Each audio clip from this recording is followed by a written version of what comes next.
You're listening to The Sports Moment, May 23rd, 2024. part of the Sports Moments and Memories with Craig Olson podcast. Be sure to like and subscribe so you never miss a sports moment.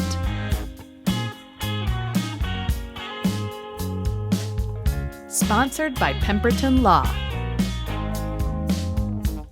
and Lake Area Docks and Lifts. Lake Area Docks and Lifts, more than just docks and lifts.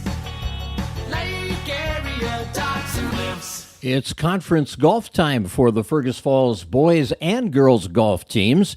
And yesterday was the final day of the two-day Girls Central Lakes Conference Championship meet. And the Otters struggled after a second-place finish on day one at Madden's near Brainerd.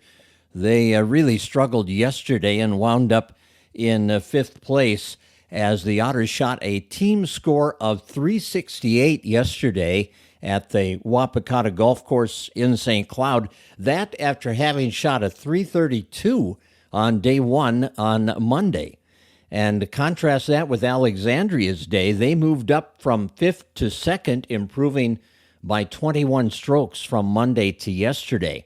Now, Sartell, who shot a team record of 316 on Monday, turned in a 339 yesterday, which gave them a two-day total of 655, and that was good enough for first place, 8 strokes ahead of Alexandria, who finished at 663. The Otters' two-day score was 700. Sartell senior Shayla Nordland claimed medalist honors yesterday with a 73, 1 stroke better than Sophia Karsnia of Brainerd. Annie Mayer led the Otters with an 81. She was 6th overall. And Annika Jerkis had an 85 to place 11th. Both Annika and Annie were all-conference in the Central Lakes Conference. Other Otter scores included a 101 from Hannah Johnson and a 101 from Hannah Bai. They tied for 29th place. Also, Ellie Berggren shot a 105. Today, the boys will compete 2 rounds in the same day. They are at Alexandria, the Geneva Golf Course this morning, and then they are in St. Cloud at the Country Club this afternoon to decide the boys' Central Lakes Conference Championship. Well, the Perham doubles team of Mason Happel and Brecken Wokash have advanced to the semifinals in the Section 8A doubles tournament after a pair of wins in Osakis on Wednesday.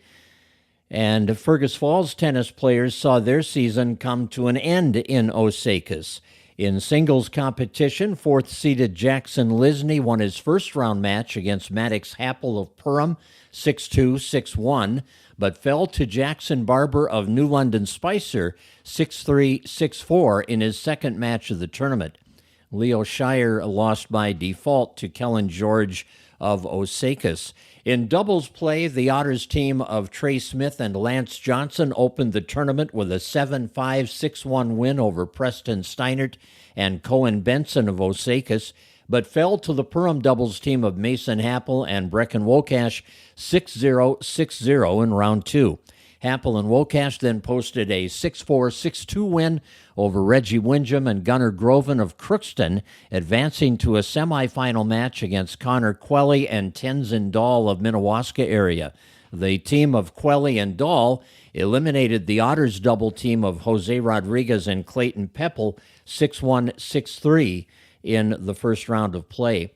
Now, the Perham doubles team of Hudson Hackle and Reed Wokash won their first match 7-5, 6-3 over Jack Everett and Grant Funk of Crookston before bowing out 6-2, 6-3 in a match with the Minnewaska area duo of Drew Blake and Carter LeClaire. So that's the tennis recap from yesterday, and that concludes the season for the Otter tennis team. It was a perfect night for baseball last night as the Parkers Prairie Panthers traveled to Evansville to face the Brandon Evansville Chargers, and Dylan DeBilzen was perfect in his 5 innings on the mound. He put all 15 batters down as he recorded a perfect game in a 7-0 victory for Parkers Prairie. A 2-run homer by Zach Murnack helped him to the victory as the Panthers get the win. Also, a shutout was thrown in the game that Hawley played last night, as they won by a score of 8-0 over Norman County East Ulen-Hitterdal, and a good performance there by Bo Lofgren's Nuggets. Also, Alexandria hosted a game at Knute Nelson Field, and they got beat by a score of 4-3 by the Marshall Tigers in that game last night. Fergus Falls has their final regular season game on tap today at 4 o'clock in Perham against the Yellow Jackets, and the Otters softball team will play at Ricori High School in Cold Spring today at 3 o'clock, their opening round game against Little Falls. The winner of that game will play the top-seeded Ricori Spartans at 5 o'clock this afternoon. Also, the Otter track and field teams have competition today. They will host a meet at 3 o'clock at the Otter Stadium field. The Minnesota Timberwolves, well, it didn't start well. We'll talk about it in just a moment, but before we get to that, I do want to talk about the Pemberton Law Firm, one of our sponsors on our podcast. They do serve you from 4 locations around the area: Fergus Falls, Wadena, Detroit Lakes, and Alexandria, as well as online at pemlaw.com. Pemberton Law carries a legacy of trustworthy and reputable legal representation that dates back to 1883. And Lake Area Docks and Lifts offers premium waterfront equipment sales, service, and installation. Best quality and service at the best prices. Just ask your neighbor at the lake about Lake Area Docks and Lifts.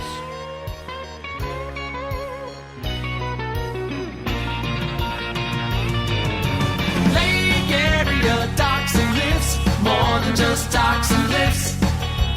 Lake Area Docks and Lifts. The Minnesota Timberwolves lost to the Dallas Mavericks 108-105 last night in the opening game of their best-of-7 championship final round in the Western Conference. Luka Doncic scored 15 of his 33 points in the fourth quarter. Kyrie Irving scored 24 of his 30 in the first half, and the Mavs take that home court advantage away from the Timberwolves with that first game victory. Jaden McDaniel had his third straight 20-plus point game as he scored 24 for the Wolves, but Anthony Edwards, who earned his first All-NBA selection prior to the game, being named to the second team, was stifled for 19 points in a great team effort defensively by the Mavericks. Karl Anthony Towns needed a late burst to get to 16 points, and he finished just 6 of 20 from the floor.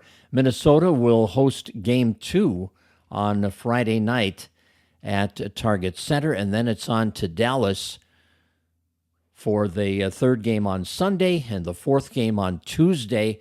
The Wolves need to win at least one of these next 3 games to bring it back to Target Center a week from tonight. WNBA tonight, the Minnesota Lynx haven't played in 6 days. They are 2-0, but they're in Connecticut taking on a Sun team that is undefeated in 3 games. Nafisa Collier is off to a great start, averaging 24.5 points, 10.5 rebounds, and 2.5 assists per game for the Lynx. And the Minnesota Twins are off today after winning their series in Washington. The Twins beat the Nationals 3-2 yesterday. Carlos Correa and Max Kepler both went deep solo home runs. Minnesota starter Simeon Woods Richardson allowed 3 hits and a walk over 4 2/3 scoreless innings, and Steven Okert got the win out of the bullpen, retiring 4 straight batters coming on in relief. So after an off day today, the Twins will open a 7-game homestand. They will play the first of a 3-game series against Texas tomorrow night. Bailey Ober will take his turn on the mound for the Twins. They play 3 against Texas and then 4 against Kansas City before heading to Houston and New York and Pittsburgh on an extended 9-game road trip. It's a tough stretch of games here. The next 16 games are against contending teams in their respective divisions, so it will be a challenge for the Twins for sure. Well, that's going to do it for our podcast today. Thanks for stopping by, and hope you'll check back in with us tomorrow. Have a great day. You've been listening to The Sports Moment with Craig Olson. Sponsored by Pemberton Law and Lake Area Docks and Lifts. Produced by Sunroom Lab. Music by Blue Red Roses. Subscribe wherever you get your podcasts, and thanks for listening.